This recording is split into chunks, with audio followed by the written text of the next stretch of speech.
4.6 billion years ago, there is no Earth, no sun, nothing here but a drifting cloud. This cloud is made of dust and gas. For ages, it drifts quietly through the dark until something finally shakes it loose. Maybe it's a shockwave from a distant star that exploded somewhere nearby. Whatever the cause, gravity finally wins, and the cloud begins pulling inward. It collapses fastest at the center, slower near the edges, growing denser each year. As it collapses, it begins to spin, faster, like a skater pulling in their arms. At the center, matter piles up, compresses, and heats. A glowing core takes shape. Around it, the collapsing cloud flattens into a wide, spinning disk of dust and gas. This disk holds everything that will ever exist here, and at its center, something is about to ignite. At the heart of the collapsing cloud, pressure builds to a level hard to imagine. Atoms of hydrogen are crushed together so violently that they begin to fuse. That fusion releases energy on a scale that will define this corner of space. A star finally ignites at the center of all that material. The sun is born. Its light floods outward instantly, and solar wind pushes the leftover gas and dust away. This clears space around the young star and shapes the disk surrounding it. But the dust doesn't disappear. Closer to the sun, tiny grains stick together. Static charge, gravity, and countless soft collisions clump these grains into pebbles. Those boulders keep growing, gathering more material as they drift through the spinning disk. Somewhere in this disk, 93 million miles from the newborn star, one clump is about to become a planet. Pebbles become boulders, and boulders slowly become mountains. These growing objects are planetesimals, the basic building blocks of every rocky world here. Gravity is patient. Every gentle collision adds a little more mass. One particular body gets an early head start over all the others nearby. Its gravity pulls in more debris faster, which makes its gravity stronger. Within a few million years, a blink of an eye, this object dominates its region of the disk. Every collision that adds to its size here is violent, arriving from a fresh impact. Each impact releases heat, and the surface never gets a real chance to cool. This growing world isn't peaceful yet. It's an accumulation of catastrophes. It's still surrounded by leftover debris, but it's getting bigger, and it's far from finished.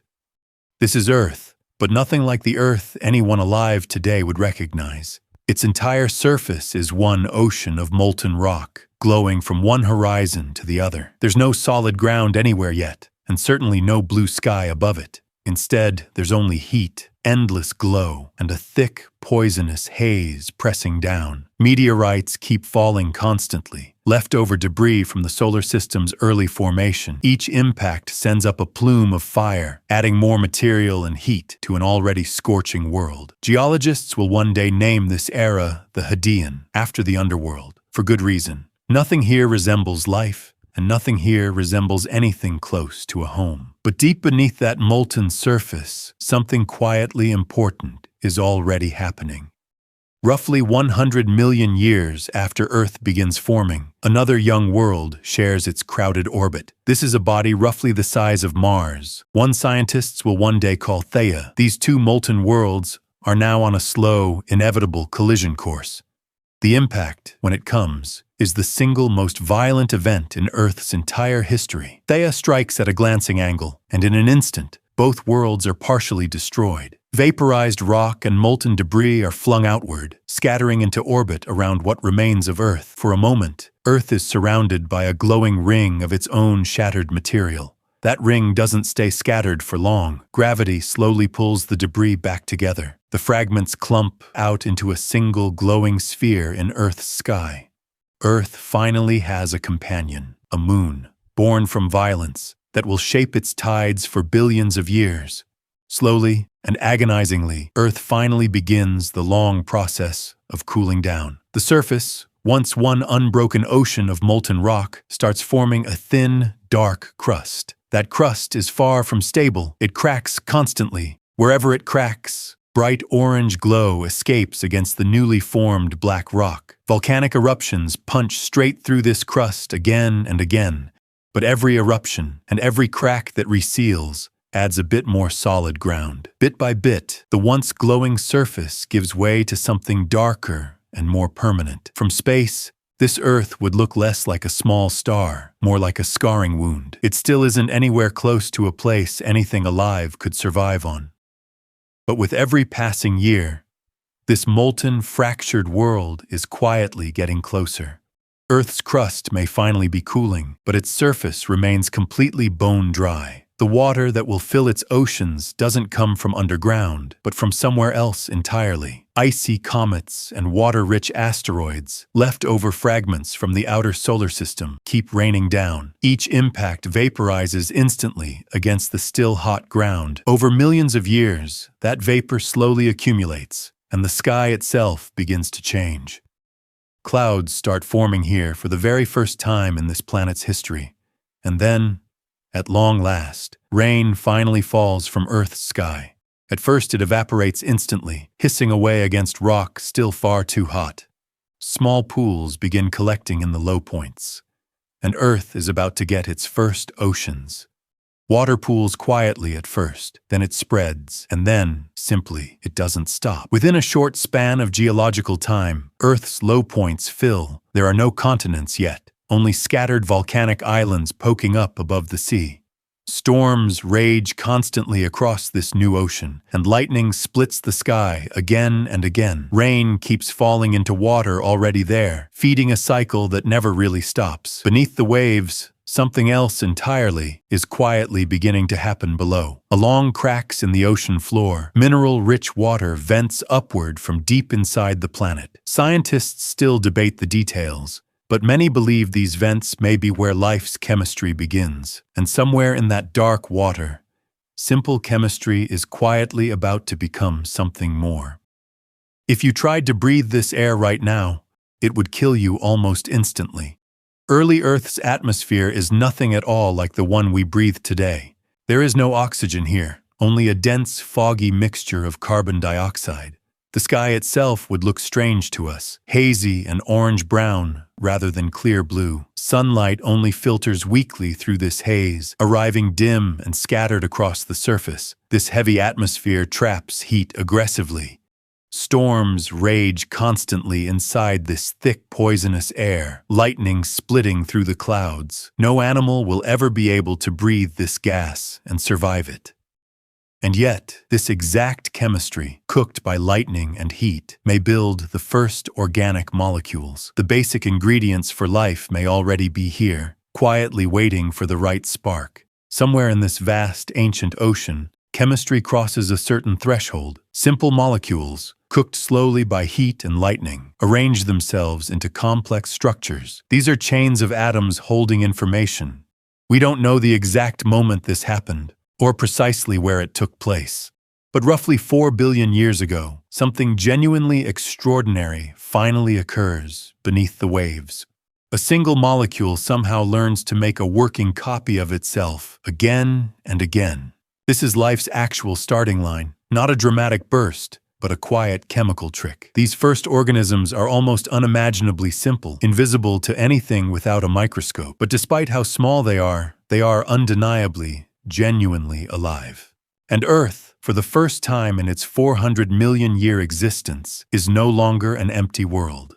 Oxygen doesn't just change the air around this planet, it changes the entire climate. Methane, a greenhouse gas that traps heat on Earth, reacts with oxygen and breaks down. Without that methane holding in heat, the planet's temperature begins to collapse rapidly. Ice begins spreading outward from both poles at once, and this time, it doesn't stop. Ice reflects sunlight back into space, cooling the planet further. That extra cooling creates even more ice, in an endless, worsening cycle. Within a relatively short time, geologically speaking, the entire planet freezes solid, pole to pole.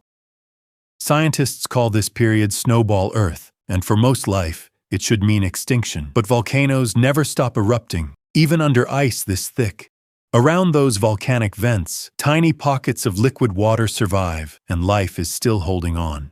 This brutal ice age doesn't last forever. Volcanic carbon dioxide slowly builds back up. Eventually, there's enough trapped in the atmosphere to melt the whole frozen planet back open. The Earth thaws completely, and the oceans return, spreading the surviving life. For billions of years before this, life had stayed almost entirely single-celled and isolated. But now, something genuinely shifts. Cells that once lived alone begin quietly cooperating. They start clustering together, specializing in different roles, functioning as one larger organism. This is the true beginning of multicellular life, a turning point leading to everything we know. Strange, soft-bodied creatures appear on the ancient seabed, flat, leaf-like organisms. They don't hunt anything and don't seem to fight for territory. A genuinely quiet chapter. It's a peaceful moment in Earth's story, but it absolutely will not stay quiet for long. Roughly 540 million years ago, something happens scientists still don't fully understand. In an evolutionary blink of an eye, just a few million years, the ocean floor transforms. A handful of simple, soft-bodied creatures suddenly explodes into shells, spines, and segmented legs. For the first time in Earth's history, eyes capable of seeing movement and light appear. Scientists call this sudden surge in diversity the Cambrian explosion. It produces nearly every major body plan that will ever exist on this planet, all at once. Predators appear here for the first time, creatures with grasping limbs built for hunting. And wherever predators appear, prey has no choice but to evolve real defenses of its own. Armor, speed, and camouflage emerge rapidly, triggering an arms race. Earth's oceans go from quiet to chaotic and astonishingly alive, and life is already eyeing dry land.